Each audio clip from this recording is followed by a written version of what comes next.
Huh.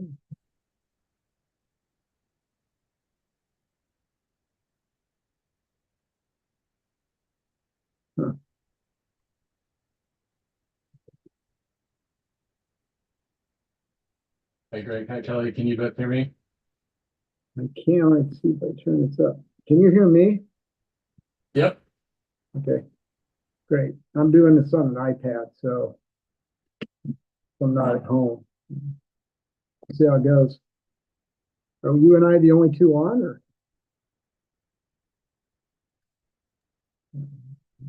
I see Kelly Wingard is on as well. Oh, okay, yeah, I see it now. Here's All right. Norm. Hi, Greg. Norm's on. Norm.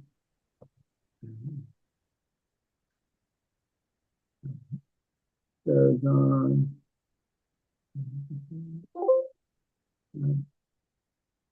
Okay.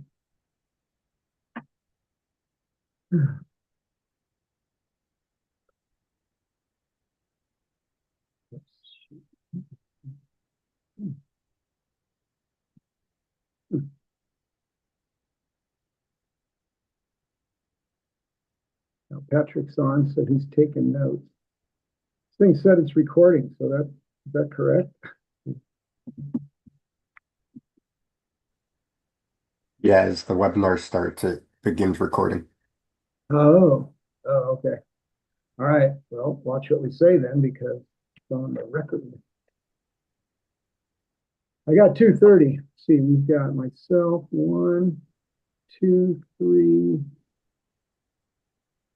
4, 5.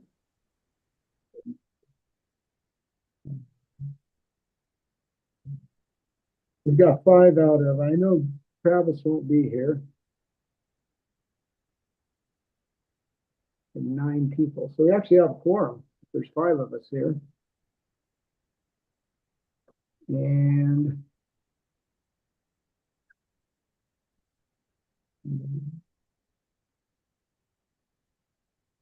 Jonathan's here, so we got 6.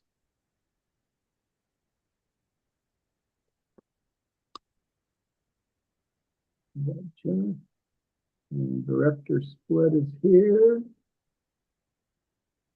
Okay.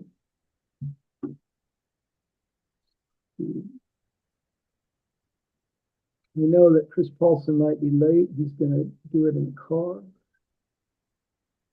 We haven't heard from Ryan, staff. No one's heard from him.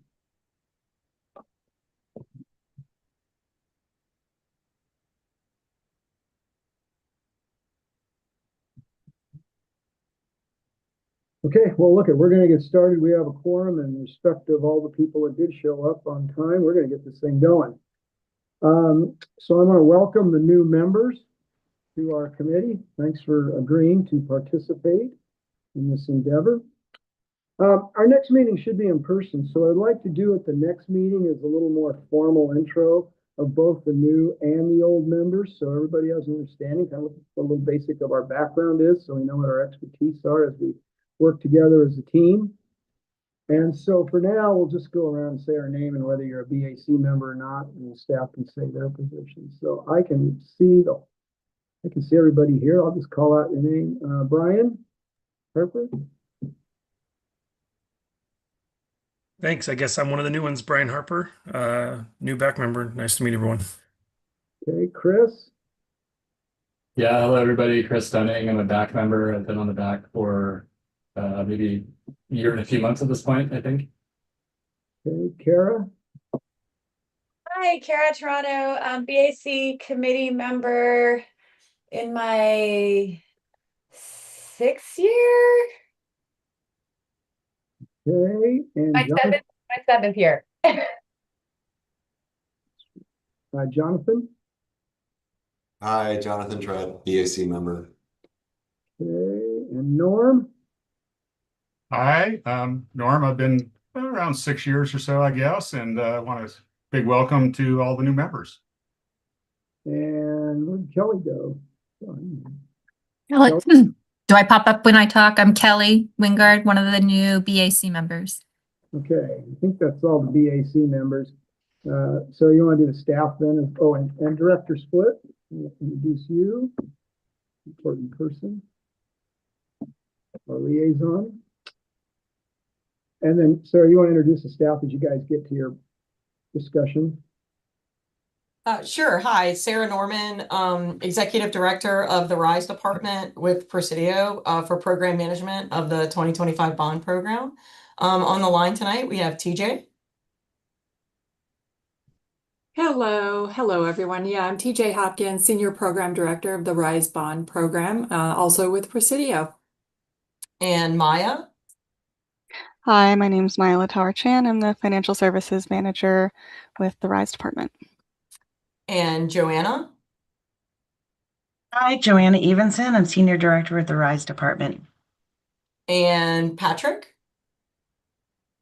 Hi, everyone. Patrick Hoskins, Program Coordinator with PPS and Presidio.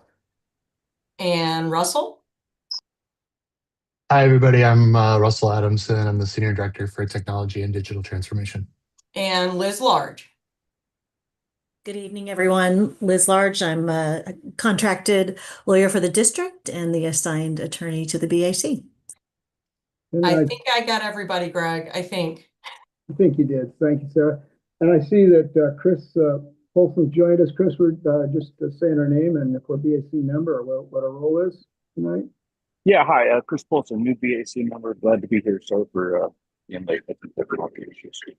And I actually, Greg, I apologize. I forgot to introduce our most important consultant that is with us right now, Jennifer Eggers with Homes Engineering. So, Everybody, thanks for having me here. Also wanted to mention that Eddie Richter is joining us as well from Homes.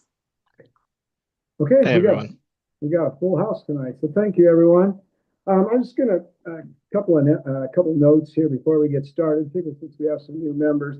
Just a reminder to everyone, our role is really at the 30,000-foot level. We don't get into the real details. We don't get into the design details or the consultant selection or the contractor selection. We're really bringing our expertise to bear and looking at the risks that might be there, particularly those in the field, you know, what you're seeing in your industry and how we're playing out in ours.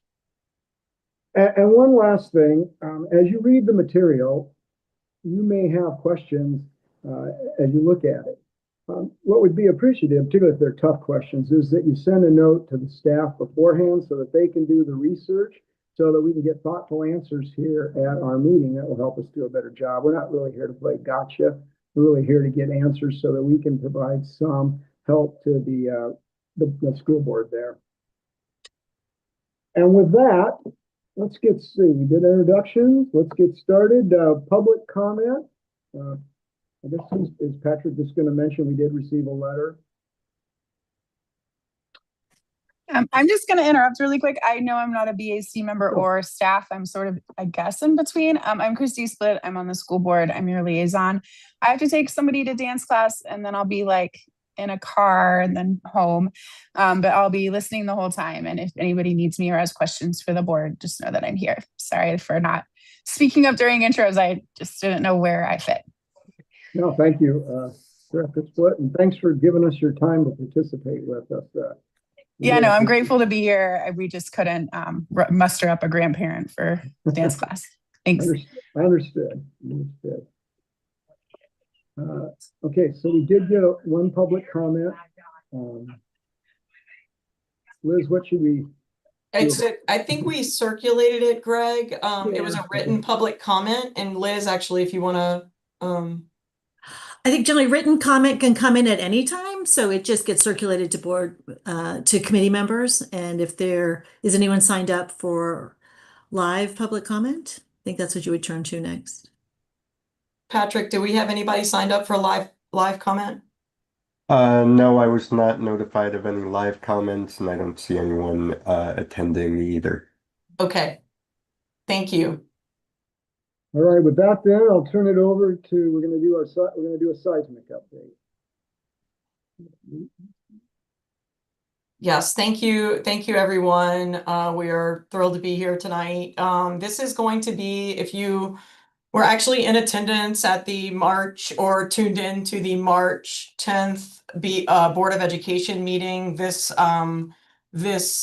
presentation is the same seismic presentation that we presented to the Board of Education. Next. I don't know who's running the slideshow. I apologize. Yeah, if there's any way that I could share just so I can kind of zoom in on slides, that might be helpful, but no worries if not. Yeah, give me 1 second to stop sharing okay. my screen. There we go. Okay. Thanks, Jennifer. Sure. And thank you, Patrick. Mhm. Okay, I think it's clicking over. Can you see that okay? Yes, ma'am. All right. Perfect. On 1 second, sorry. Okay. So what we're going to cover tonight is kind of a look back on what we've accomplished within the district since the 2012 bond. The framework that the district has put together for the prioritization of the schools that are currently listed for either complete seismic retrofit or smaller projects. Outline future scope of work planned by campus, and then outline some additional next steps. So everything that we are approaching and or defining with our calculation and metric that we put together as a district it starts with this resolution 7109. I am not going to read it because it is in the reading material, but I just want to thank the voters and the community for actually putting this in our bond program so where we can do these seismic upgrades within our campuses. And also to kind of, reiterate, the board has indicated, it's $100 million of budget savings from the modernization projects that will be used on seismic projects up to 8 to 10 schools. So that's kind of the general resolution that was provided. This is just a look back over the work that we've already done within the district. Currently, we have 34 Title I schools in the district. Of the 34 schools with the 2012, 2017, and 2020 bond, we have touched 21 of them for partial or complete roof level seismic reef retrofits. Of the remaining 13 Title I schools not yet touched for seismic work, 4 of them have a risk level of 9 or higher, which is one of the criterias in our matrix. Title designations also changed based on student population. And with the current right sizing conversation, we envision that title designations will change over the coming years. This slide shows schools that we have completed seismic work on and that have been title for at least the past 5 years. And so that is the T designation that you see on the slide. Sarah, what's Title I? Are there Title IIs and IIIs? Liz, or does somebody want to? I don't have that. I actually can't say the definition of a Title I. Generally, it goes to socioeconomic. That's what I was. So you think about Did the a school number of district ways. identified those titles, or is that a state thing? My understanding is that and this is a directional answer, not a technical answer, Chair, but it's a federal standard. We work with the state. So we get, when we're thinking about direct certification for free and reduced lunch, like those tend to be, those demographics are identified for us by the state often. And again, I'm going to give you a directional answer, not a technical answer, but that's Title I is socioeconomic status mostly. And it looks like it is designated by the Department of Education, whether that be state and or federal. Well, Title I is a federal. It's a federal statute, okay. But some of the qualifications and administration of that happens through the state. So that's where we get our information, but it begins at the federal government. Yep. Sorry, I don't have the curriculum people on, Greg. Sorry about that, but we're happy to follow up with additional information regarding Title I. Thank you. This slide is a map of all of our seismic work that we have completed or in the process of completing or undergoing plan to address. in the future across the district since 2012. As you can see, we've done seismic work across the district since 2012. And touched 75 of our campuses that have been or will have some seismic work completed. I didn't know, Jennifer, did you want to add anything to this slide at all? I just want to make sure. That was those are the main points, Sarah. I just add that the green check marks are those that are kind of considered done. They're replaced or retrofitted or extremely low risk schools. And it's kind of interesting to see how they're spread around Portland. And to see the current projects, the bond seismic work, and the current roof projects with expanded seismic scope are the purple star circles. Yep.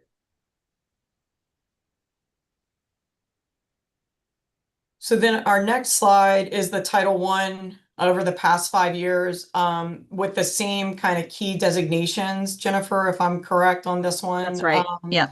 Kind of showing across the districts how we focused on retrofit replacement. Work is high, and we can also see where it's distributed all across the district. And it also includes current roofs and expanded seismic scopes as well.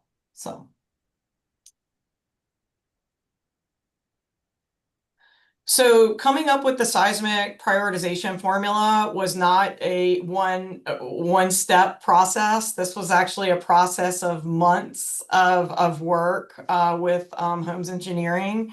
We went through several iterations before settling on the recommended formula. This is a very difficult process, and we were very grateful to have the expertise that we had with us to come to this conclusion. The $100 million for seismic is set to come about through savings from the modernizations. The list of schools targeted for seismic improvements will be funded through the 2025 bond. It is important to note, let's see, that this will also. Oh, let me read this for more. Yeah, it's important to note that this work will with the board to develop this capital plan to improve with unspent funds from previous bonds. So if we have some unspent funds that we are able to recognize within previous bond programs, because we have had seismic on every single bond program that has passed within the district, we are able to possibly identify additional seismic projects that we can focus on. The formula is based on 90% risk assessment based on the home seismic safety assessment that was performed by Homes Engineering. 5% was based on deferred maintenance, which includes scoring based on the CSI TSI designation, which is part of the facility condition index of all of our buildings. And then 5% is based on enrollment. Given that we will be engaging in the right sizing conversation, we did not want to include schools with an enrollment of less than 300 students.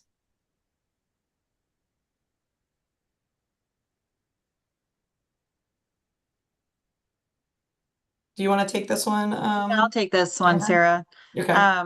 So we've been talking about the general seismic approach, and the approach we landed on with good direction from the board was a hybrid approach, so that we would be targeting a few schools where we can do a full campus retrofit. And I'm going to go school by school, so you'll get to see why we did full retrofits in some places and why not in other places. So there are 2 schools, 2 campuses that we have full retrofits, and then the rest of the campuses are targeted upgrades. And the intention behind that is to address the highest risk building parts at each campus, and not necessarily spend money on low risk parts at that same campus. So I'll just dive into it. Feel free to interrupt me if you have questions as we go. I'm happy I could talk about these for hours, but I won't. I'll save you. Jonathan, you looks have a like- question. I was going to say, Jonathan has a question. I was just about to ask whether to save them for the end when you said go ahead and ask. So Go ahead. Yeah. certainly not intended as a gotcha question. I just am curious as we talk about previous work and maybe some targeted retrofits. Is there a single metric that is the goal in terms of seismic performance after a major event that's consistent across this entire conversation? Yeah, and maybe you're asking in terms of like what's our targeted risk score that we would be happy with as a district.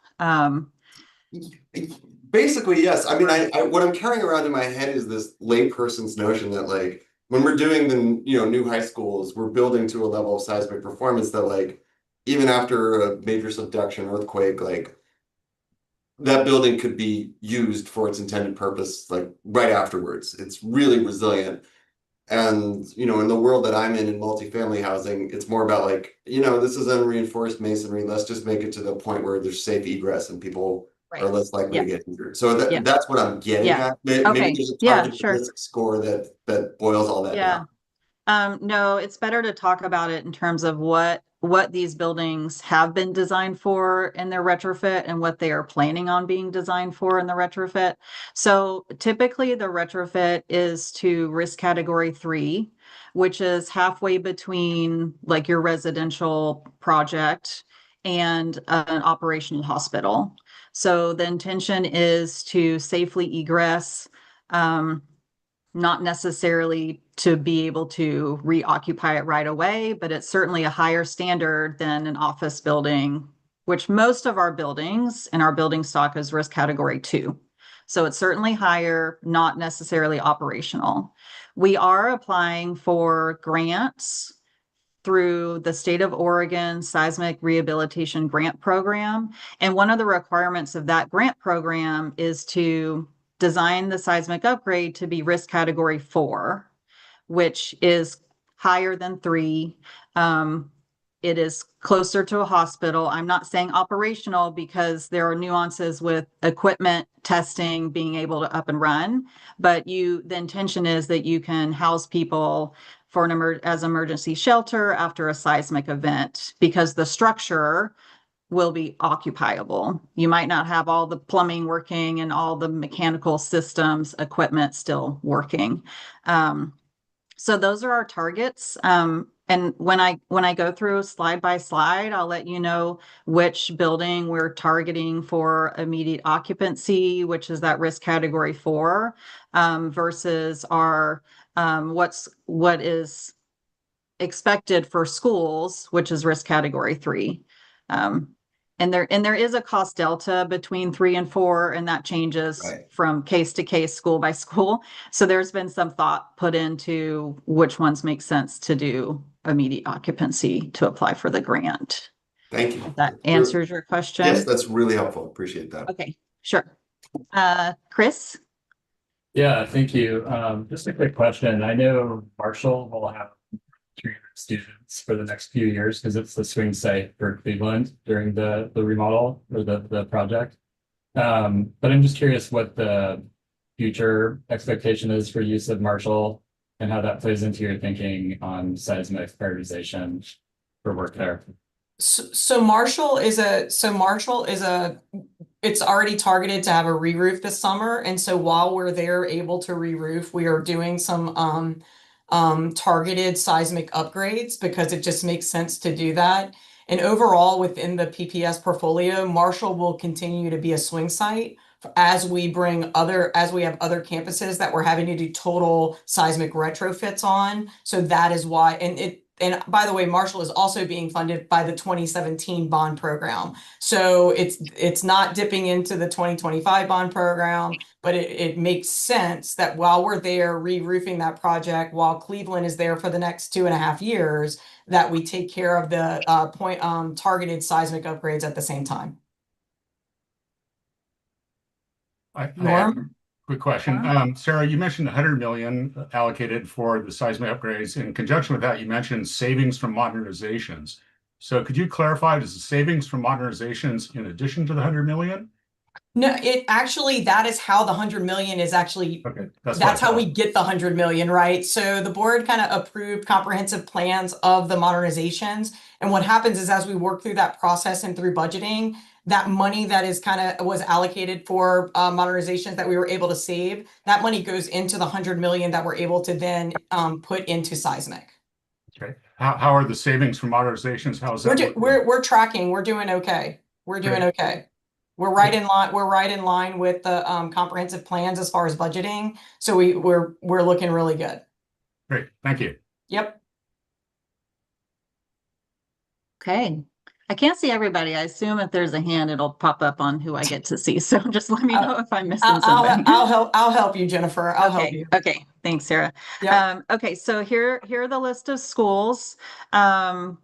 The comprehensive campus retrofits, so that means we're addressing the entire campus while we're on site, are Beverly Cleary Fernwood and Rose City Park. The targeted retrofits are Ainsworth, Beach, Capitol Hill, Kelly, Richmond. And then you'll see the Title 1A within the last 5 years. Schools are designated with the T. And Vernon and Winter Haven are also targeted retrofits, but I note that those are both being funded out of 2020 bond remaining funds. The 2026 roof projects, the scope has been expanded since the focus has been on seismic to include some non-roof level seismic work at Chavez, Marshall, Vestal, and Woodmere. And I'll go over what that scope is as well. And as Sarah noted, those are being funded out of the 2017 bond. And again, the targeted retrofits targets the high-risk scores for building parts and or reducing localized collapse hazards from unreinforced masonry walls. So I'm just going to dive in school by school. So our first... Jennifer, I was just going to add that our complete, and you may say this on this slide, and I apologize, our total retrofits that Jennifer is about to run through, these are the campuses that we will have to swing. So Beverly, Cleary, and Fernwood is our first one on deck.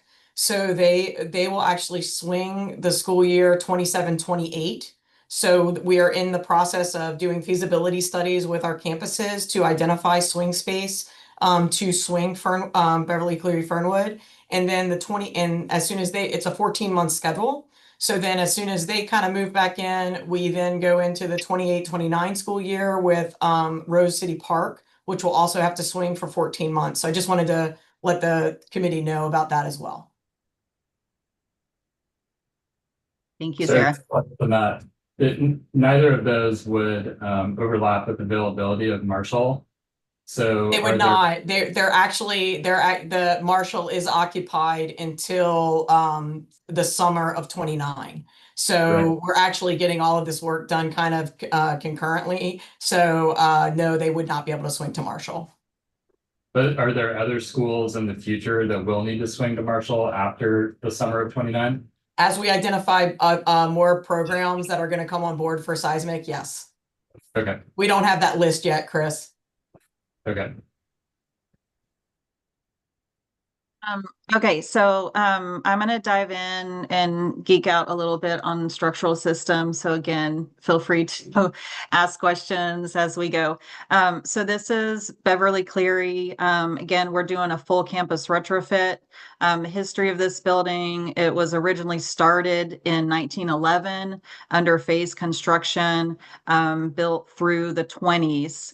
For the older part of the building, there was a small addition in the 50s and then a larger addition in the 70s. The structural system for the oldest portion of the building is unreinforced masonry walls, which is our highest seismic vulnerability along the West Coast. And these walls support heavy concrete floors that use unreinforced masonry as formwork, which are falling hazards during a seismic event. So you have really heavy floors supported by unreinforced masonry walls.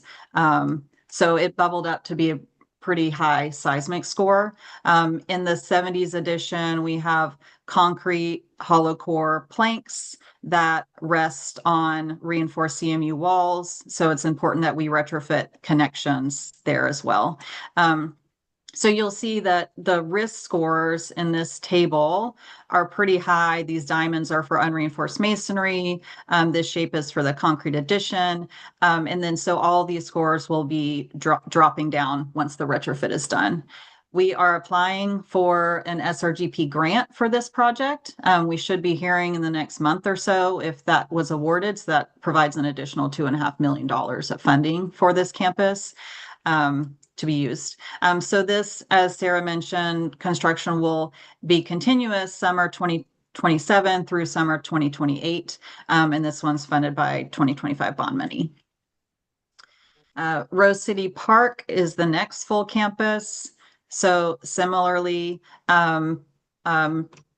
early 1900s building through 1935, a very similar system, unreinforced masonry, supporting heavy concrete floors. You can see here the risk scores are pretty high for the majority of the building. So we're doing a full campus retrofit to address all the URM on campus. Summer 2028 through summer 2029 will be when construction is happening. So this campus is staggered a year from Fernwood Beverly Cleary. Ainsworth is when we start zooming in on targeted approaches. So we are targeting building G and building B. Building G is a classroom building that is supported by an unreinforced masonry wall built on top of an original retaining wall. So again, there's a load-bearing collapse hazard there. Building B is a gymnasium that is also unreinforced masonry walls, supporting a high occupancy area. This was a really great candidate for the same SRGP grant. So we applied for a grant for building B and building G combined. It's not very common for a district to get 2 grants in the same year, but we are trying for it. That's another opportunity there as well. Beach is another campus that we're looking at. And this is where we're zooming in a little bit deeper to where we're addressing certain areas of the building, certain walls of the building. So Beach has a couple of stairs that are highlighted in red here that are supported by not typical unreinforced masonry where you see the red brick, but these are supported by hollow clay tile walls with a brick veneer with gaps between the brick layers. So it's an even higher risk than a typical unreinforced masonry. So this is supporting the egress stairs, supporting the roof above egress stairs. So we will be addressing these walls during this retrofit. The construction for this project will happen summer 2027 and summer 2028 and funded by 2025 bond. Capitol Hill, I should have noted, but the red highlights are areas of unreinforced masonry. So we're targeting unreinforced masonry portions of Capitol Hill along with building F, which isn't unreinforced masonry, but it's a very high risk building part. So we wanted to address all the high risk building areas on campus. So we'll be addressing all of these higher risk areas to dropping the risk score down, and then we'll bring the total average score down for the building. Building A is a wood frame single story building, so you would think it would be pretty low risk, but it's supported by hollow clay tile foundations. So we'll be replacing those with concrete foundation system. This is one of the unreinforced masonry wall portions here, where it's an unreinforced masonry wall supporting the roof.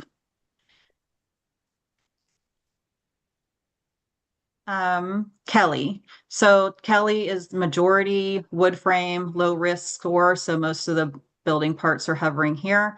We have 2 unreinforced masonry portions, one of which is the gymnasium, so high occupancy area with unreinforced masonry used for some gravity and the lateral system. So we'll be addressing the URM at Kelly as well.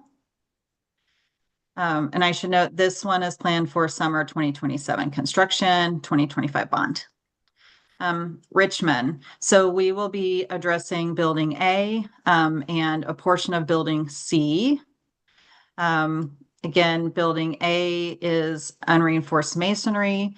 The lower floor is unreinforced masonry, and then the upper two floors are wood framed. So you can see here an image in that lower floor of just masonry. It's a high collapse hazard. The score here is 7.8, and that's mainly because it's ratioed by two floors of wood frame and one floor of unreinforced masonry. But once we address the unreinforced masonry, we'll be able to drop that score significantly. The area in building C that we're addressing is underneath the stage. So it's pretty low hanging fruit. Let's just take care of all URM while we're on campus. So that'll happen summer 2027 and 2028, 2025 bond. Vernon is a project that is already out for bid. The construction documents have been submitted for permit. It's a concrete building with a couple of load-bearing unreinforced masonry walls in the high-risk, high-occupancy gymnasium. So we are going in and we're adding concrete shear walls and secondary gravity supports for this high-risk area. So then this portion, these unreinforced masonry walls will be addressed, and then we won't have unreinforced masonry on campus anymore. Similarly for Winter Haven, in the gymnasium, in this red portion of the building, we have two main walls that are unreinforced masonry, and it wraps the corner here a little bit. So you can see here the typical building is concrete, and then those few walls are unreinforced masonry.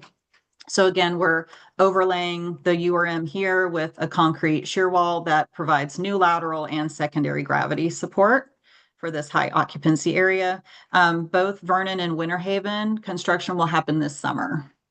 And those are both funded by the 2020 bond. Okay, so now popping into the current roof projects where we added seismic. So I won't go into all of the seismic that we're doing at the roof, but we're doing the typical seismic at all these roof bracing parapets, strengthening the roof level for seismic to prep for future retrofits to be continued below roof. The added seismic at Chavez is to address the falling hazards above egress areas. So we have masonry veneer and some decorative stonework that are falling hazards above egress. So those are being braced and pinned back. Marshall, again, we're addressing a lot of seismic at the roof level, but a couple of what we call low-hanging fruit items were brought up during our assessment that were high-risk items that were low cost to retrofit. The element at Marshall was in a few of the corridors, we have a concrete slab supported on a corbel with not much room for it to move during an earthquake. So we're providing additional gravity support so we won't have a collapse hazard during a seismic event in the corridors. So this is summer 2026, 2017 bond. Vestal. So in addition to roof seismic, similar to Winter Haven and Vernon, we have some load-bearing URM walls in this portion of the building that we will be providing a secondary gravity support here to resupport the floor and then brace that wall for out-of-plane seismic loads. Woodmere, we have unreinforced masonry around a number of the egress exits. So we will be bracing those back to the roof structure as well. And I'll pass it back to Sarah, but happy to answer any questions about any of the schools too. Yes, Norm. Norm, go ahead. I'm just curious, for the 2026 ones that I assume are probably under contract, what's the response been from the general contractor community locally? I know this work is specialized, it's messy, it's risky. I'm just curious how that's going with contracting. Yeah, we've actually had really good responses on all of these projects. We've had a pool of 3 to 4 different, actually, we're not to contracting yet, I should say, I apologize. We actually are in design for these projects right now. So, but we do have a couple of our contracts that have been awarded, we have a couple that are coming up May 7th, but we've had really, really good responses. We have 3 to 4 contractors on each one of them. And so we still have some contracts that are left to be decided on. So we've had good feedback. Is this I will just add that CMGC or bid? Say that. I'm sorry, Norm, say that. The CMGC or bid? These are they're hard. bid. Yeah, these are hard bids. So these are hard bid, yeah. The roofing projects with Seismic, we have the contracting bids are complete and the contracts are executed for that summer work. The Seismic parks contracts are the ones that are coming in on the May 7th. Construction Thank bids you. are due on May 7th. Yeah. So our public contracting rules, everything is hard bid on these projects. Thank you. And Jonathan or Greg? So we have all these projects. Does each one have its own individual budget, or is it just $100 million? Are we breaking these out where we see how they comply with the budget? Yeah, Oh, go ahead. Go ahead, Jennifer. They all have their individual budget. Part of our seismic assessment was that we put I like to call it a rough order of magnitude pricing for these projects, so we can have an idea of how they're stacking up with the final 100 million. So part of the programming of selecting these schools was to select a combination that addressed the highest risk building parts, elements, or campuses at PPS that totaled, with considering soft cost, design fees, contingency, would total around 100 million. And yeah. So the 3 that you're really redoing, the Beverly, Clearly, Fernwood, and whatever the other one was, like, what are Rose those? City. Yeah, Rose City. So what's the estimate on those individually? Are they 30 million? So I can answer Beverly Clear. I don't want to speak too soon because we just got the schematic design cost estimate in today, and we need to review it. But I'll say it's around 20 million, but it's needs to be vetted and reviewed, and it's still very much in design, but it gives you a sense of scale. Which by the way, Greg, just so you know, it's schematic design. So I want to preface that, but it did come in under what we put out for, or what we were thinking from a rough order of magnitude budget. So that's positive, but of course we're only at schematics, so that will continue to work that. Okay, thank you. Yep. Jonathan?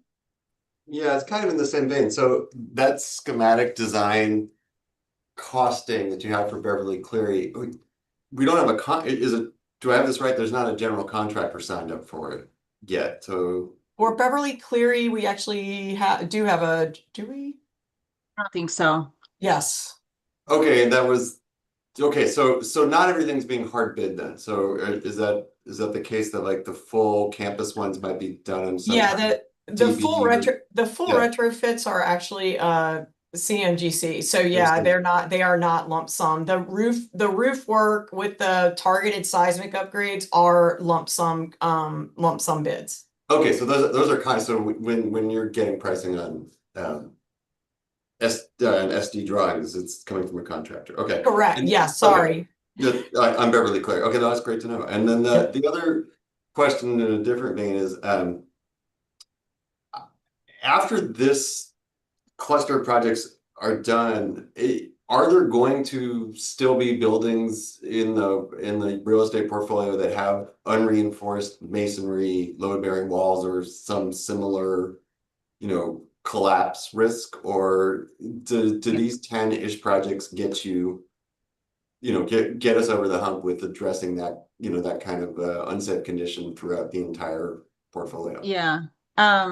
it gets us a lot closer. It doesn't address every single remaining unreinforced masonry wall in PPS, but we know what those are, and then those are great to have conversations about when more funding is available to bubble those up. But we are certainly taking a big bite out of it during these projects. And to clarify, the cost estimate right now for Beverly Cleary is by a cost estimator, so it'll be nice when there's a contractor on board to do that cost comparison too. I think so. Yeah. Okay. Okay. Okay, so but you do know who you're working with, or you don't know who you're working with? We're working with a cost estimator right now. None of these have gone out to I didn't think the retrofits had gone out to construction. I apologize. I'm getting we have a lot of contracts that we just got approved in the last 2 months, Jonathan. So I'm gonna openly apologize. And I had a board meeting last night that I did this to. And so I'm just open and honest. Just a lot of contracts to keep up, but I'm happy to follow up in writing on a couple of these questions. It's okay. No, that's fine. So the alternative findings and the whole process of selecting CMGC contractors is upcoming. Is upcoming, exactly, for the total retrofits. Yes, because we're still in design. Yeah. Okay. Yeah. Thank you. So we have some time for those. Yeah. Chris, see your hand up. Yeah, thanks. And I think part of my question might have been answered.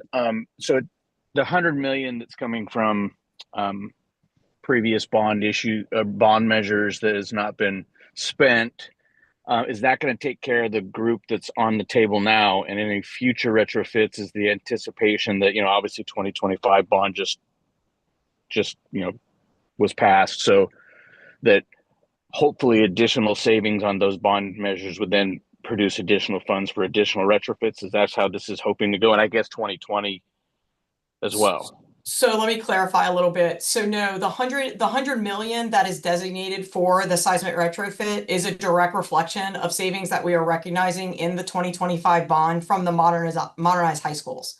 So that is what is funding the current $100 million in the 2025 bond.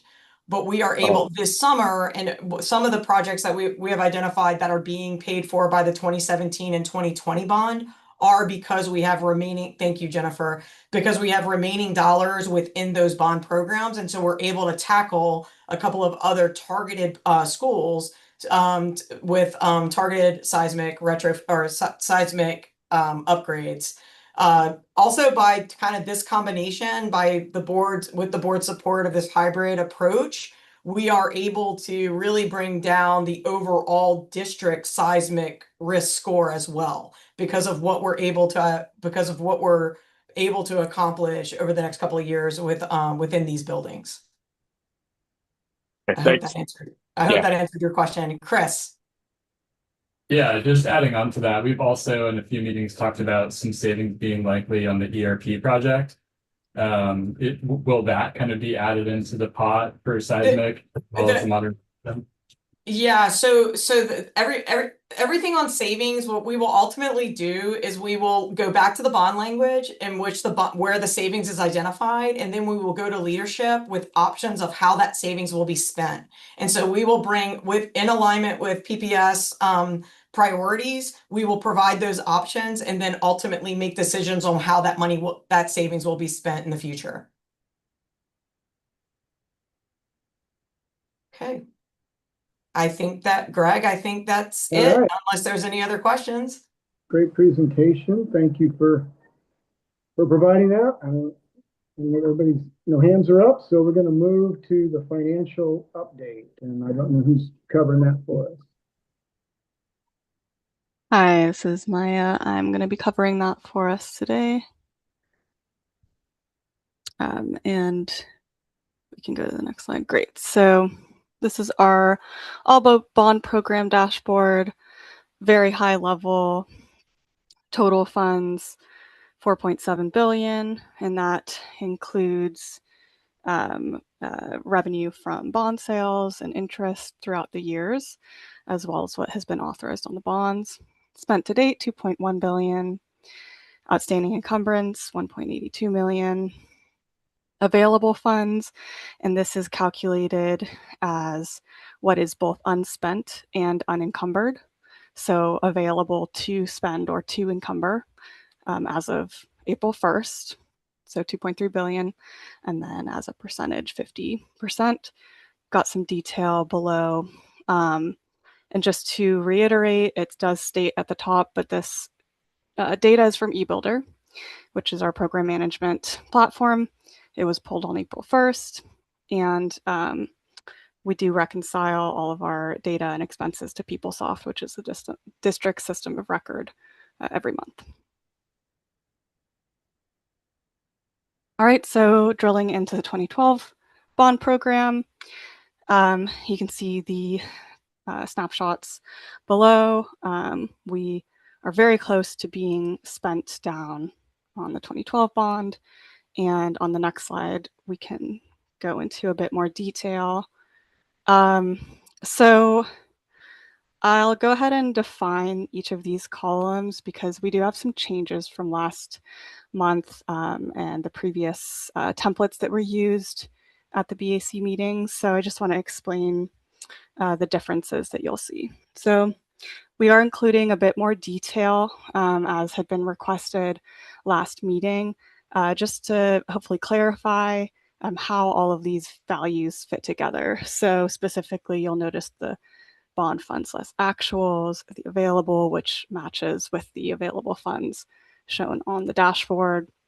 And then the last two columns are the forecast and then the variance to forecast. So the other changes is we've removed data regarding non-bond funds, just because it's not really relevant here. And then just to go through each column more specifically, so bond funds is pretty self-explanatory, the amount of funding, bond funding that each either project, if it's a modernization, or group of projects has. Actuals to date, also self-explanatory. Again, that's a running total from eBuilder, a snapshot as of April 1st. Bond funds less actuals to date, in other words, remaining funds, unspent funds. Additional encumbered, meaning outstanding encumbrances, so commitments that we have still to pay.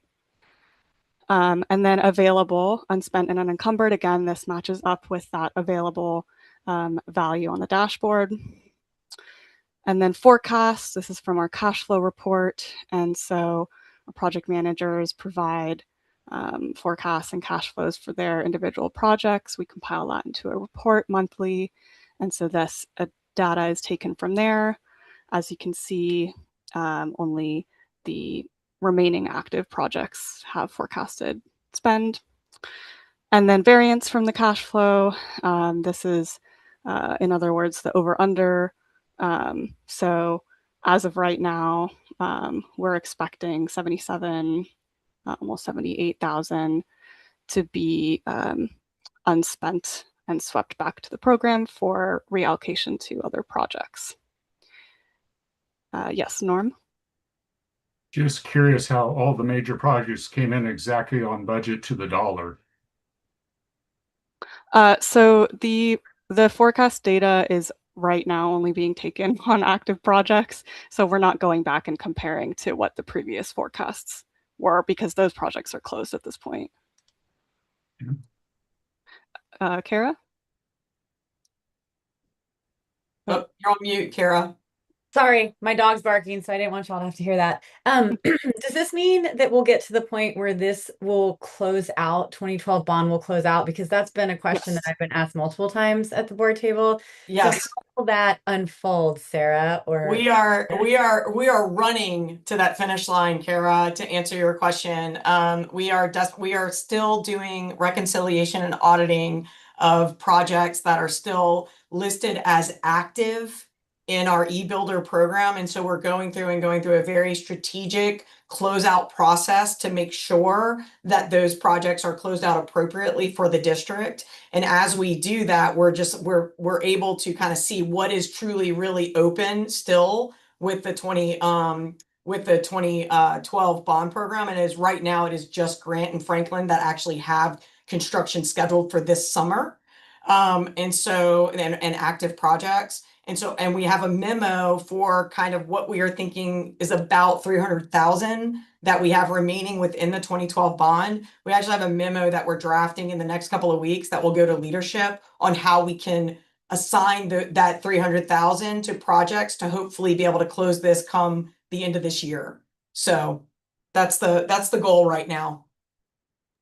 Which means we wouldn't see 2012 financials anymore. I would love to not to have to talk about 2012 bond program. I can tell you, I would love to not have to.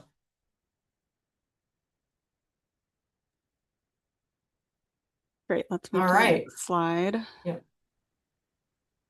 Okay, so 2017 bond program, we are also getting very close to spending this down. You can see we have only 5% left to spend or encumber.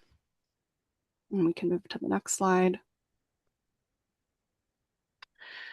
So the total amount of bond funds, almost 900.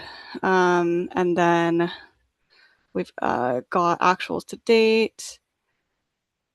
Again, the bond fund less actuals. Apologies, there's no total here, but you can do the math. Additional encumbered, 31 million. And available, 48 million. We've got 47.6 million forecasted, and this is showing 24 million under. I do want to caveat that we've had some transition with staffing, new project managers, so we are still going through the process of updating all of our forecast and cash flow information in eBuilder. So once that happens, then we'll have more accurate forecast data, and that variance will go down.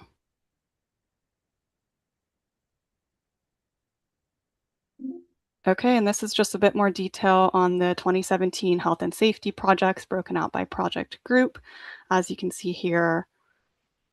So I'll just pause in case anyone has questions. Otherwise, we can move on.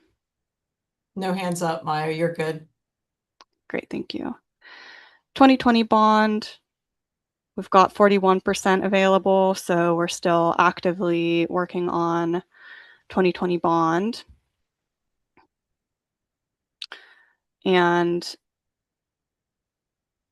we've got about 1.3 billion in bond funds. That does include both issued and unissued. So we just had a bond sale in February from the 2020 bond. And so we did receive some a premium from that, but we do in this bond funds value are accounting for unissued funds. Yes, Norm. Could you go back to that last slide? Yeah, that one. No. I think the one I think previous. it's one more back, Patrick. Thank you. So under the administration line item, it ends up with a projected underrun of 85 million. I can't follow the math on that line item. When I was looking through the information earlier today, I was just, kind of glancing through, and that kind of caught my eye. Yeah, that is a great question, and I think I would have to dig into that and get back to you with the response. Okay, yeah. But thank you for bringing that up. And that one was a big number, and I went back through and couldn't do the math to arrive at that. So yeah, look into that. Thank you. Thank you.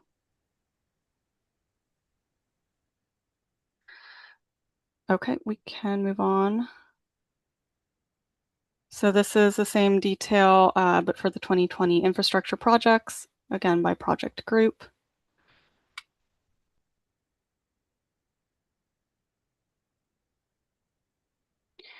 Lastly, the 2025 bond program, we are 94% available, so still really getting started.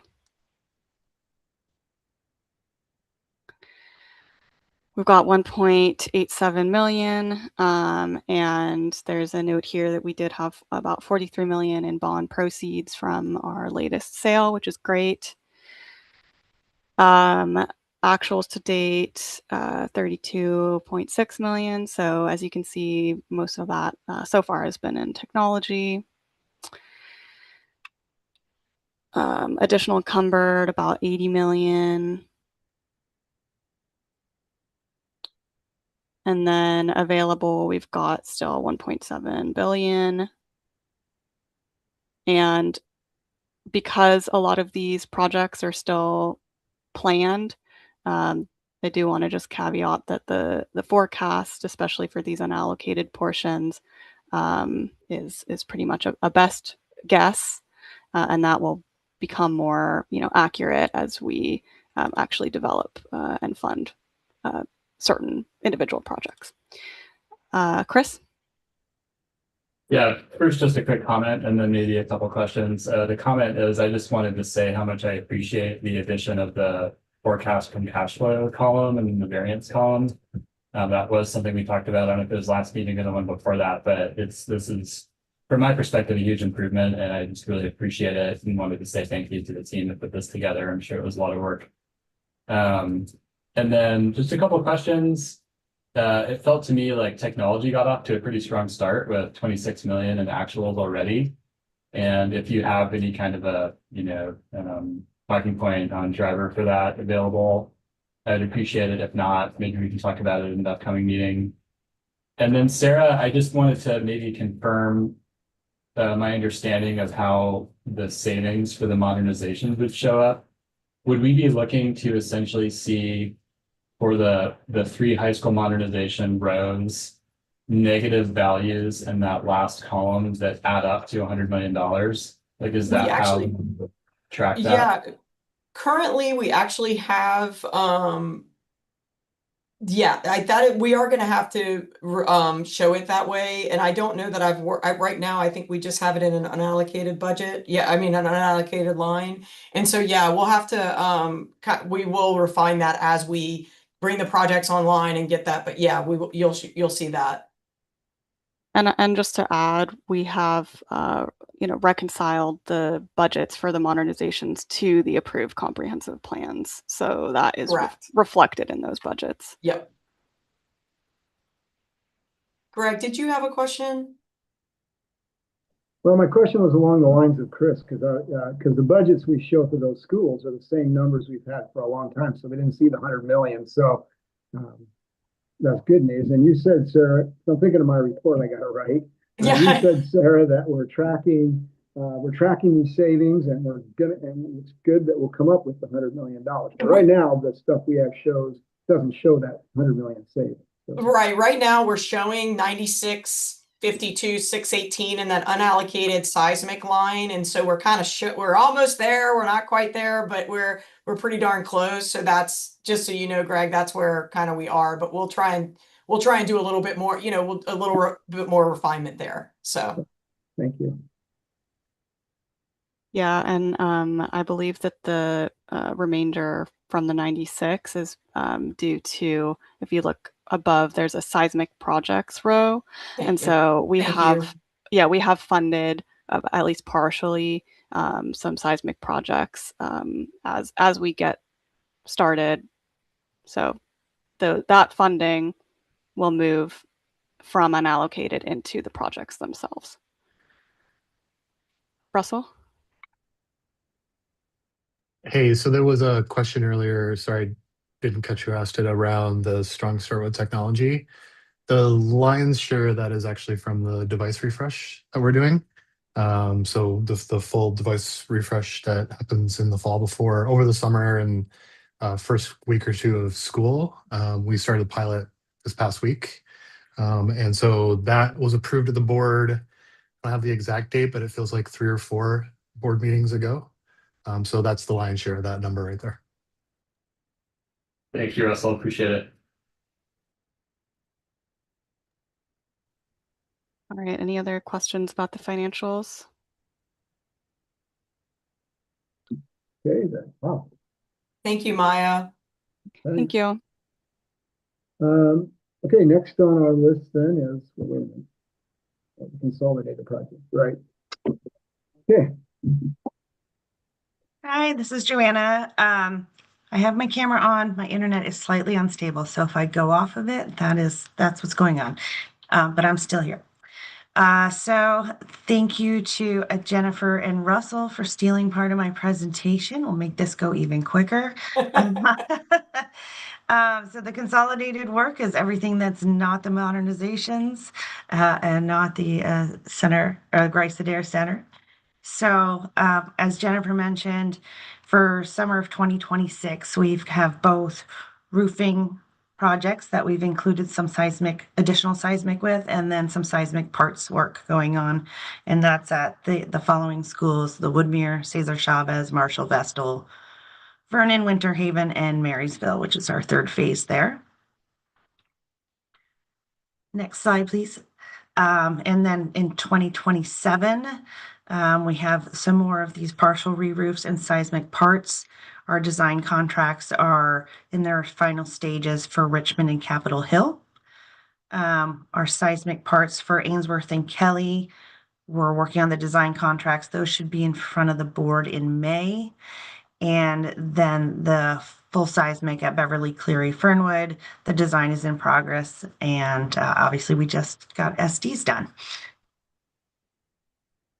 And then moving further out, anticipated for 28 and 29, we have the seismic parts and partial re-roof for Beach, and then the full seismic for Rose City Park. On the other consolidated projects, we have athletics. I have a bunch of those coming up. Currently in progress is the Grant Bowl lighting project. A big milestone in the last few weeks. The light poles have been stood up and are on the field. The wiring is in, and we are just waiting for our electrical cabinet to get delivered and installed, and we should have connection mid-May. And then it's up to the power company to get us over that finish line. So we should be complete by the end of May. For Marshall, we have the track and field refresh that we're doing in conjunction to get ready for the Cleveland swing to the Marshall site. So the turf installation is complete and the track installation is almost there. We had a few footsteps on the fresh track, so we've repaired those, and that should be done. And then the tennis courts are coming along ahead of schedule. And there's a future project for Marshall with some additional fields, so we're still in planning for that. Also in progress is the phase 0 of the Jackson Athletic Hub. That is the upper field. It's nearing design completion, and we expect to start construction this summer. And the multi-use field, which is phase 1, is through its schematic design review. The device refresh, Russell just told us about it. They had a pilot deployment that they started a week and a half ago, and I think that was 6 schools, and it went really well. So good job to that team for getting that pilot started. Every student will have a new device starting in the 26-27 school year, and we'll be providing support for that, like strong support to get everybody up and running in the first few weeks of school as well. We are continuing with our DDC controls upgrades. So this is changing our mechanical controls from pneumatic systems over to an electronic system that we can control better and remote. It gives us more controls over the system, and it helps them operate more efficiently. We have 9 schools completed in our first phase. Phase 2 is 18 schools divided into groups of 6. I know I was doing math. It hurt. So we finished construction on the first 6. The second 6 are in construction, and the third 6 will do construction this summer. Then we have fire alarm upgrades at 10 schools, just replacing and updating our fire alarm panel and devices. Going to do that this summer. Next. And we have completed recently a HVAC system at Wilcox, and the water main out at Marshall. And then also for summer of 2026, we have a new condenser replacement going on at Franklin. Buckman, we've replaced the cafeteria trusses. We are going to be replacing the dance studio trusses and the cafeteria flooring this summer. Boise Elliott will get a full repaint interior. Capitol Hill has a flooring replacement that includes abatement through one wing of the school. Jefferson will be getting stage rigging repairs to make them safe and operable. Sitton is getting a truss replacement. Rose City Park, we are retubing the boiler. And in Vestal, we are replacing those in-wall cafeteria tables so that they don't just come out on their own. So lots of other projects that we don't hear about so often going on. And so that's really the bulk of this summer. Any questions? A lot of Kelly? work going on. Yeah, I had a question, and it's I'm trying to understand the bond funding versus maybe other funding that PPS has for these kinds of projects. Sorry, I'm one of the new BAC members. And I'm wondering about like that last slide, the last couple of slides of projects, if we go back one. These kinds of projects, are they meant to be capital projects to be bond funds? Is there a Yes. definition of what capital Yes. projects are for these kinds of things? That is correct. So a capital project is over $25,000, and it is a facility improvement, an asset improvement. Over the life of that, increasing the life expectancy of the capital asset upon which we are improving. And so there's 3 or 4 different line items that have to meet the mark from a capital improvement for it to be bond compensable, for it to be paid for by bond funds. And so some of these projects, Kelly, are some of the ones that we have recognized that actually meet those thresholds.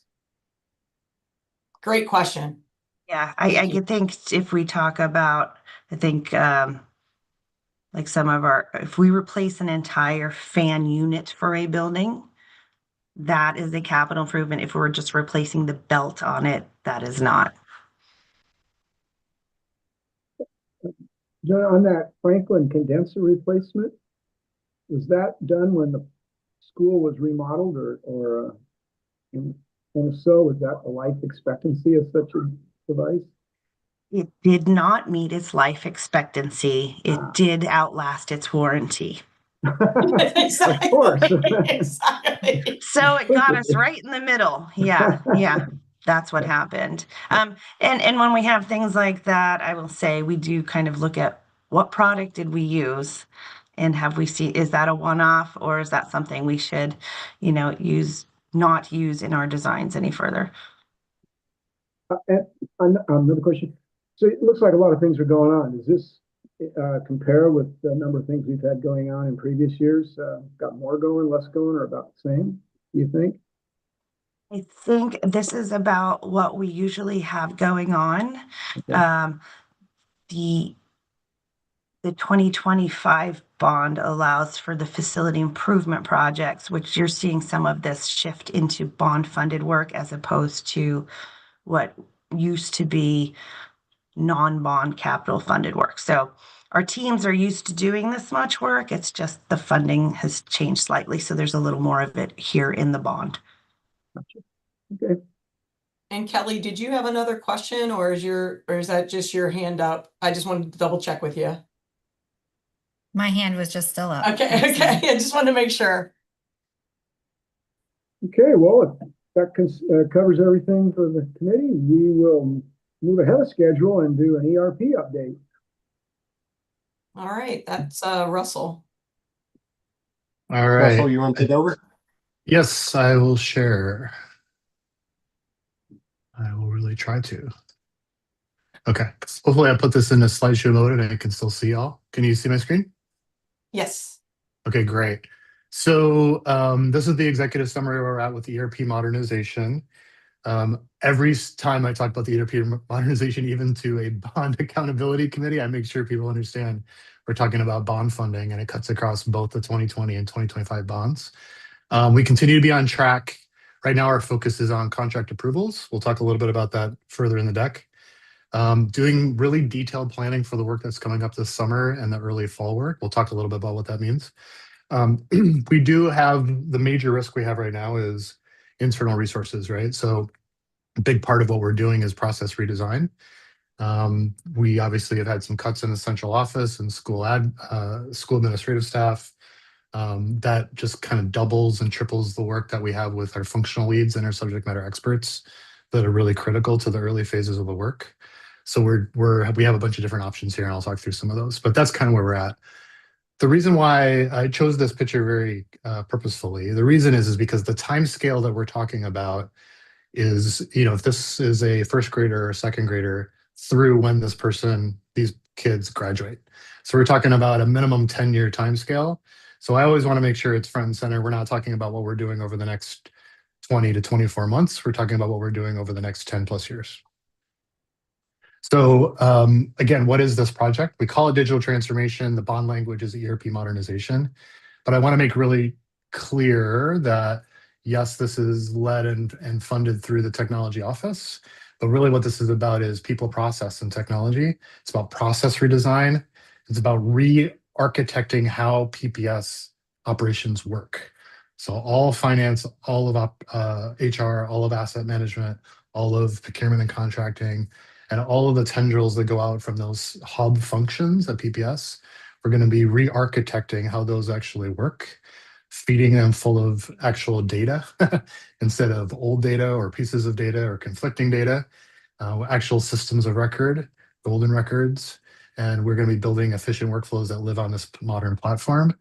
We simply just don't have the tools to run a modern K through 12 right now as it comes to all those critical business functions. So I always said that technology is driving, but we're really pushing business operations. And you probably saw this last time I was here, which is the overall sort of scope at the highest of high levels. We're talking about 8,000 plus different users, thousands and thousands of vendor contracts, thousands and thousands, hundreds and hundreds of reporting requirements, hundreds and hundreds of reports beyond those requirements. And we're talking about a system that's going to manage both our general funds, our grant funds, and our bond funds moving forward. So from a vendor perspective, found this to be kind of a useful point of clarification because there's a lot of vendors involved here. But in terms of the actual project delivery, they break out as such. Overall program management is Plant Moran, who you may have heard me speak about before. These guys are the industry experts. This is 90+% of what they do is K through 12 ERP programs. This is their bread and butter. This is what they do. They're partnering with Seattle, Beaverton, Jefferson County. They're really hundreds and thousands across the United States. And I did reference checks with probably a dozen of their current and former clients and cannot say enough good things about them. So really happy to have them on board. And they are responsible for the overall scope, timeline, and budget. From a change management perspective, which is incredibly important, right? We have to get people to actually adopt new ways of working. That is one of our critical metrics as we move through the program and post-program. That is led by Percipio, who's a local firm. They are responsible for the strategy, the plan, and the execution of adoption. They're also critical to how we're doing training strategy and training rollout, and they will be with us throughout. They're actually starting a little bit early. Process design, which is really the heart of what we're doing here. That's where the Meridian contract comes in, the implementation SOW, and they are really the contract holder for 3 vendors, themselves, Accenture, and Workday. So a reminder, we're implementing the Workday platform as our ERP. They obviously will have boots on the ground as we move through this. Accenture is going to really be the main driver in the process redesign. They do what's called business process alignment. One of the things I'm really focused on and really vocal about is we're not lifting and shifting current state onto a new technical platform. We are actually re-architecting how things work. How we do accounts payable today will be different from how we do accounts payable tomorrow. Significantly different, significantly more efficient. So Accenture is going to walk us through that this summer. Then we get into system configuration and test, same crew. And then we are also as part of this contract, because PPS does not have a significant engineering staff. As the leader of that team, I can vouch to the fact that we do not have the staff on hand to support this even 2 years from now. So we have 12 months of what they call post-deployment support or application management support. That's part of that contract, which will also be bond compensable. And then the really cool, most important part is the user licenses for 10 years. So one thing I want to highlight is once we get off of our current state, we will essentially be operating an ERP using bond funds for a long term, which will help us with the general fund pressure that we're obviously under and will continue to be for quite a long time. So here's the contract details. So they're in kind of a descending order in terms of cost. The implementation of this is obviously really expensive, and ERP work is expensive in general. We were able to claw back about $6 million in their original proposal, which really happy to do, basically scaling it down to what actually PPS can consume and what PPS actually needs. The second line item here is the Workday order form. So that's the 10-year of licenses. The way that works is there's an annual true up. Given that PPS is going to have an employee and contractor decline, at least for the next 2 to 3 years, we chose a number that's kind of representative of that dip, but also hopeful some climb back in terms of a user count over that period of time. Change management, we talked a little bit about program management, we talked a little bit about, but those are the documents that we have on hand that will be in the hands of the board and ready for the May 12th consent agenda. The items that are below that, we do not. And there's a really specific reason why. Let me talk through kind of what those things are first. eUNA is our pre-approval or pre-award grant management process.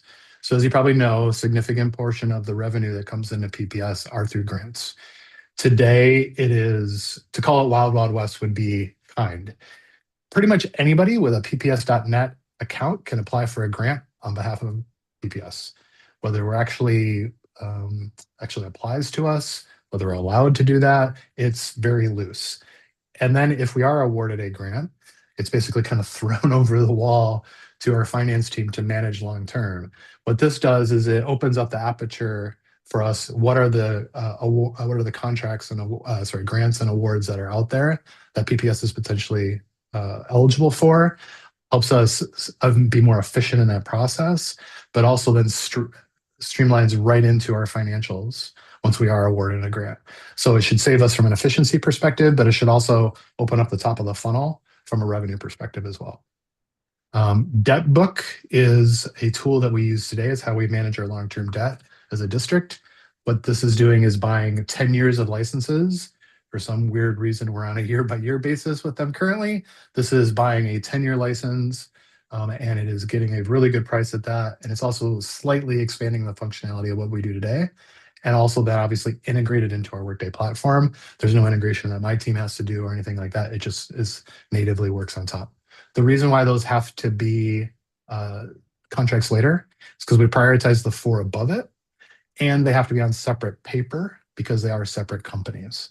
So they have existing integrations into the Workday platform, but because they're a different company legally, we have to have different paper. So we just prioritize those to be done after the May 12 deadline. And then the last thing I talked about was that application management support. That's that 12 months of sort of elevated premium support that we're buying as part of the bond. So we were able to claw back $4 million eventually overall, which I'm personally really happy about. Shout out to our outside counsel. Liz was incredibly helpful. It kind of took a village to get us there. Chris. Russell, thanks for the kind of the line by line rundown. That was really helpful. A couple of questions for you.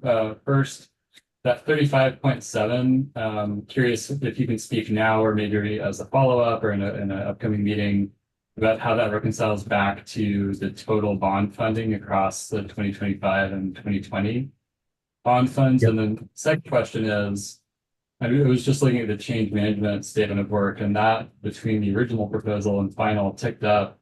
And yep. Was that like a scope change or something? I just appreciate all context. Yeah, awesome questions. So the budget between the two bonds is 55. We can kind of click into what's beyond the contract stuff if you want, but that's the budget. So not super happy about consuming so much in contracts because obviously we also have the people and we have contingency and we have all those other things. So we're within budget. This is a significant portion of that budget. The second question was why did the one line item go from up over time? Basically, what we did is we were really clear in the RFP for the ERP, but also clear in the RFP for the program management and change management. Keep in mind, we had two RFPs. Let me do a little bit of a deep dive. The first RFP was actually for the ERP platform, but we needed all the things, right? So we said, hey, go ahead and bid on program management, go ahead and bid on change management, go ahead and bid on training, et cetera, et cetera. And what we did is we looked at all the proposals and we liked the Workday proposal for Meridian. We didn't like their training strategy. We didn't like their rollout strategy in terms of like driving adoption. So what we said is, hey, I'm going to take that functionality out of your proposal and I'm going to give that to somebody else. That somebody else was Percipio. So when we did our second RFP and we basically said, we're going to do a best of breed. We need program management and change management. And the way we wrote the RFP is that one vendor could get both, or we could have two vendors get those two different things. And the way it played out from a scoring perspective is it's the two vendors, Plant Moran and Percipio. So then we had to go back to Percipio and say, by the way, you probably have to do more from a training perspective and from an actual like adoption perspective than you thought in your proposal, because we stripped it out of Meridian's contract. Yeah. One thing I'm hyper focused on is change management through the program and adoption after go live. If people are trying to jam their old ways of thinking and jam their old processes into this new platform, that is a massive failure. So I'm hyper focused on those things, and that's what caused the increase. Yeah. Thank you. Appreciate that. Yep. Hey, Jonathan. Hi, Russell. Thank you for all this. One of the things I see with the ERP system where I work is that compliance requirements change, or after, or we'll realize, hey, we have all this data and we want to look at it this way. And what we'll find is that whatever template report is available doesn't cut it. And the software contractor, either we have to pay to get them to create something bespoke, or heaven forbid, like hire a contractor to do something on the back end, and you start getting these side systems. So I'm just like, I imagine you've thought this through, but I am curious, like within all of those costs, how do you account for the fact that over 10 years you're inevitably going to want something different out of the system than what comes off the shelf? Yeah, that's definitely one of the risks. You mean the financial benefits of having a longer term license and having it bond funded is immense. But then obviously, things happen over time and you run those risks that you're articulating, right? Could not agree more.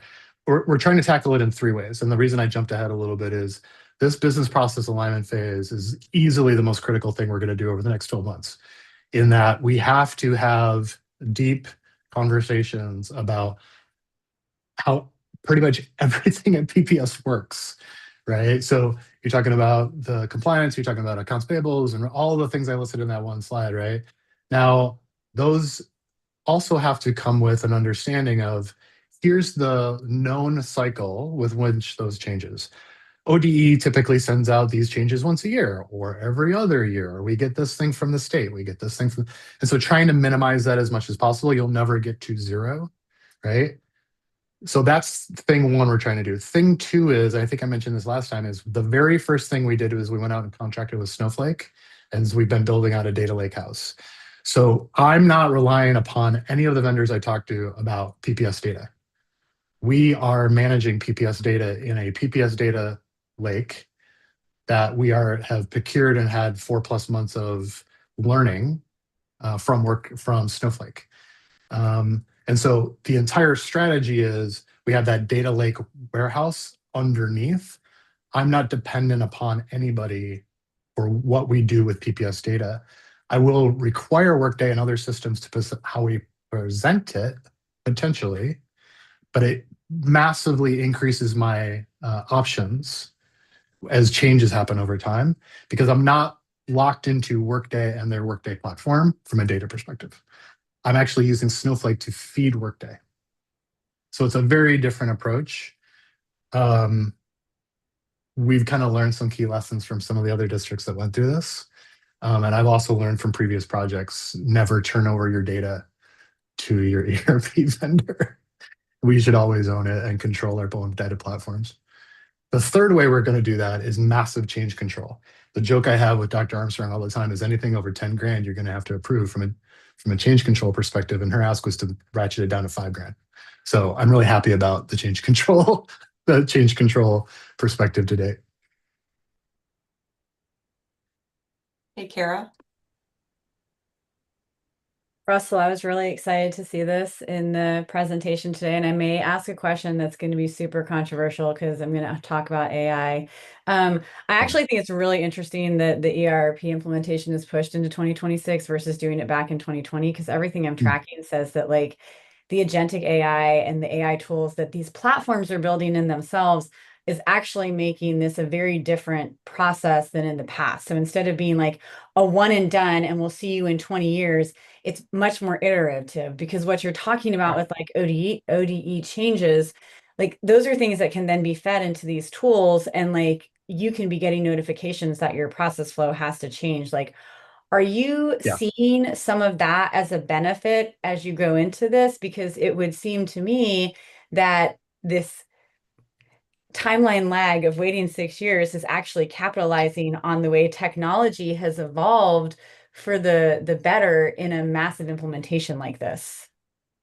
Yeah, so you're hitting all the correct points, which is that example you gave, right? So, if there is a federal change, one thing to keep in mind at all times, one of the advantages of Workday, as is the pluses and minuses, but one of the pluses is there's only one version of Workday.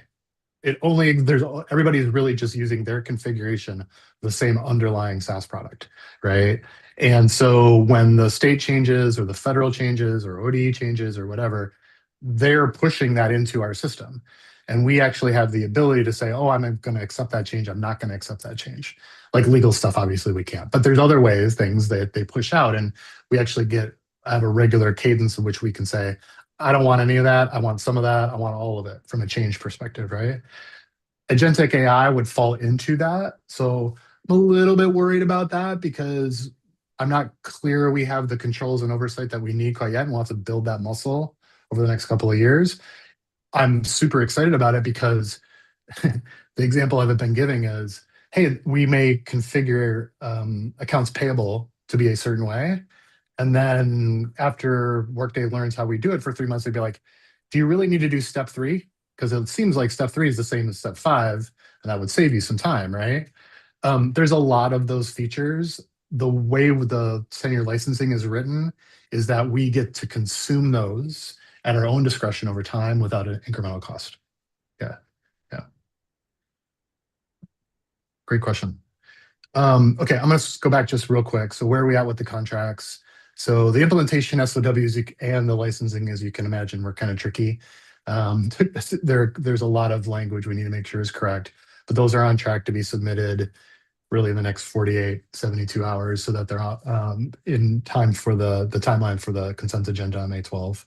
The SOWs from Plant Moran and Precipio, they're already in hand.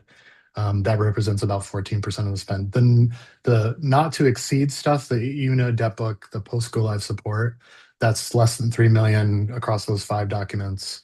And then we're going to talk about them at the board as a not to exceed number.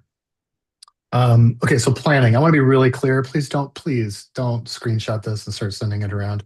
Because what's going to happen, right, is this phase, June through October, like, I'm not kidding you. It's literally the most important thing that's going to happen in this program in the next probably 18 months. And that is getting people together to say, how do we want these critical functions to work? Get your head out of what you do or have been doing for X number of years. How should AP work? How should AR work? How should employee benefits work? And the wonderful thing is we've started the change management process already. And what we're trying to do is take the fuel from the complaining, right? Of, well, I can't believe the system doesn't allow me to do this. Cool. Take that fuel and change it into how do you actually want to configure it and use it moving forward, right? When we come out of detailed planning, that includes all of the functional leads from finance, HR, procurement, contracting, et cetera. we will get to detailed planning. And the red asterisk there is that will be the moment in which we go into a very formal change control like you would with a construction project, where we'll have this week by week plan, we'll have a week by week spend versus forecast, all of that stuff. We have that at a high level today, but that's where it really comes into fruition.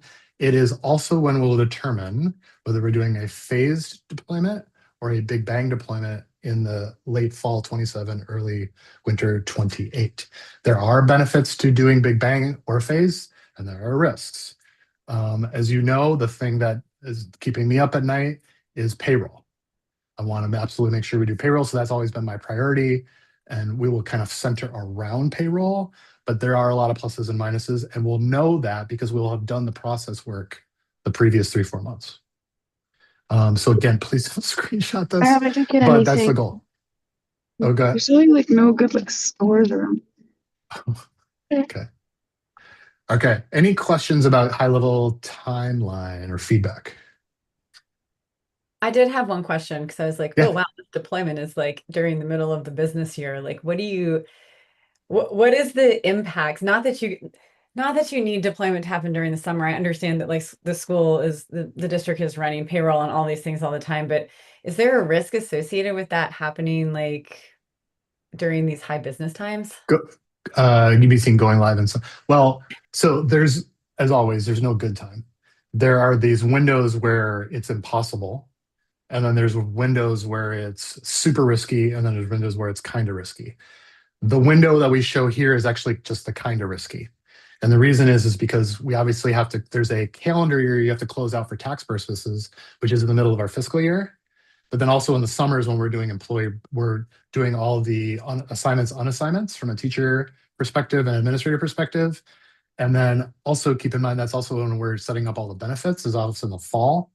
So there's like these little slices where it kind of makes sense to kind of do something. And that gets back to what's the lowest risk and the thing we can actually absorb as a district is phase versus big bang. So for example, they would like to go, what the initial thought is, we'll go live with most of the HR stuff in that fall timeframe because everybody will have signed up for employee benefits. Everybody's been assigned.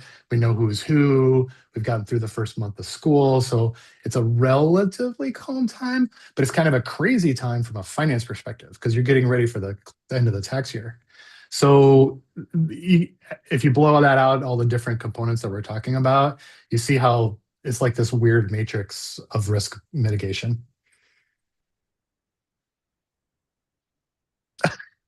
I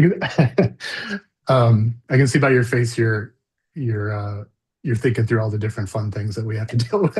No, I understand completely and appreciate the way that you answered the question, Russell. Thank you. This presentation had me excited for the meeting tonight.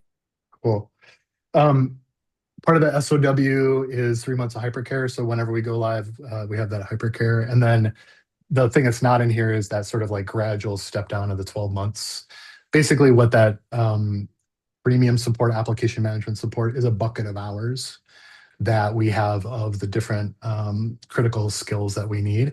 What I'll be able to do over those 12 months is understand, okay, what is the actual sustaining team that's required to manage this long term, which will take us really until spring of 2029. Kelly. Yeah, hi. I'm going to stick with my same theme from my the last presentation question. For this new program, this new deployment of technology for the ERP, what kind of things were like excluded from bond funding to be part of the general fund funding? It sounded like a few things, you know, with having the contracts, the 10-year contracts maybe moved into be capital funds, bond funding. What kind of things maybe didn't make it into that? With the definitions and stuff like that. Yeah, it's very similar rules to kind of what Joanna and Sarah were talking about earlier. So like ongoing expenses, tweaks that we need to do to existing systems, building integrations to existing systems, none of that's bond compensable, right? So really what we're buying here, and again, why we're really pushing for the 10-year license is squeeze as much value as possible out of the bond funds, because that is a new asset. It's a depreciable, capitalizable asset. And all the work associated with that, because we're building a new thing, is part of that as well. But like we have to be very specific on like labor, what exactly that they're doing, percentage of labor, all that stuff. And that all goes through the bond compensability process, that exactly the same way as the other items that we're talking about. Right, it can't be capitalized until we have until we have a system to capitalize, if that makes sense. So anything related to getting us there is not bond compensable. And so we've been working through that. Kind of like Russell. Russell's not bond compensable yet. So, but anyway, so he's general funded. So I'm just using that as an example for the BAC, just so that you understand. So yeah. That's helpful, Sarah. That makes sense, that like the planning for getting ready for the capital contract here. Correct. Makes sense. Okay. Yep. All right. That's helpful. Thank you. Yep. Okay. That's all I had. Any other questions or feedback? Any other questions before we move on? Thanks, Russell. I'm glad we have our IT folks on this call, because this is not construction, so I'm out of my element. Thank you, Russell. Yeah, so I'm trying really hard to unshare. I swear to God. There we go. As the tech guy, that was hilarious. All right, we're going to move into the charter update. I hope everyone had a chance to look at the changes that were made to the document based on whenever that meeting was in early April. And rather than go through it, let's just see, are there any comments, changes, otherwise for the document from anybody? I'll do. Basically, what we're going to do is we'll send this back. This is our input to the board and the facility committee on the charter, and then it'll be up to them to decide what they want to do with it. But it looked okay to me. What anybody else? Any other thoughts on it?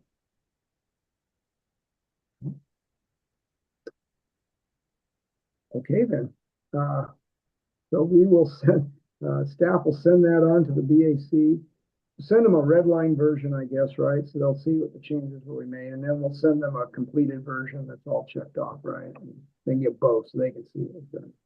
Right, we'll be sure it gets to the, I think it's going to FIO and then the full board. So Gotcha. we'll be sure it gets to both of those places. And thank you all for the hard and thoughtful work as we walked through that meeting after the fact. I was once again impressed with the care and thoughtfulness that you all put into that. So thank you. Good job. Okay, then we're up to BAC general discussion and comments. Is there anything from anybody? This is Maya. I just want to jump in and go back to the question that was asked about the administration 2020 bond over under. Perhaps Patrick can go back to that slide. I was able to determine why that value was so high, so I just wanted to share what I found. Is this the right one? Yes. Thank you. Yeah, so the 85 million that's showing here, that actually includes the 72.8 million that's currently in contingency. And so in the next report, we'll make sure to separate that out and show it on the appropriate line. So we really do have more like 12 million under for admin costs, largely due to cost savings on staffing. And then I do want to add another caveat that we are going to be adjusting our forecast to about an additional 1 million for future bond sales, because we do have additional sales needed for the 2020 bond, at least one. So it will be closer to about 11 million on that line. Thank you, Maya. Thank you for jumping back in and answering Norm's question. And Norm, thank you so much for calling that out to us. We really appreciate it. Okay, anything else? We have our next meeting shown in July. There was discussion about having every 2 months. Are we okay waiting till July? Okay, sounds like we're okay waiting till July.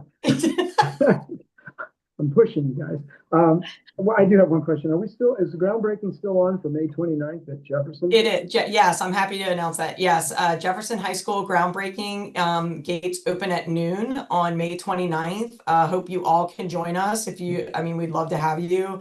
It'll be a great celebration for the district and for that campus in particular. And then the next groundbreaking that we have coming up is for Cleveland High School. It is on June 12th. I don't have the time off the top of my head. I'm so sorry, but we do have postcards and different save the dates on our social media pages, on our PPS webpage. But we hope you guys, please feel free to join us and we'd love to have you. Perfect. Is there anything else for the good of our group here? I just want to say I really Did you like guys the want report. to? I'm sorry, who was that? Sorry, this was I Kara. was just saying, Oh, Patrick, hold on a second. go ahead, Kara. I love the reports. It was really easy to consume, and I know that took some time to evolve, and I just wanted to say thank you. As somebody that sat on this committee for a long time, that was the most digestible board packet that I think I've seen. I want to say thank you to this committee for the grace that you have shown us since we took this over. And I think our first meeting was January, or I don't know. I think it was like we were here. October. It was October. It was October, and then our contract was in December. And so I truly want to say thank you for all the questions, all the comments. It's so valuable to us, and your input and your dedication to the district truly is just so appreciated. So thank you for your grace. Thank you for your comments. And we will continue to evolve and continuous improvement, right? All of us. So thank you. Okay, everybody, nothing else. We're adjourned. See you in July. July will probably be in person. So yeah, we'll try to do. Thank you all so much. All right, Thanks. bye-bye. Greg, Thanks, everybody. do we need to approve Thanks. the meeting minutes from last month? Oh, or last meeting? Patrick, do we have to approve them? I think the meeting was just adjourned, but they can be approved at the next meeting. That'll be fine. Yeah, Robert's Rules of Order don't require that you actually approve the minutes. You just have to have them, and so we did. So. Okay, we'll get them approved next meeting. Sorry, Patrick. Thank you, Patrick.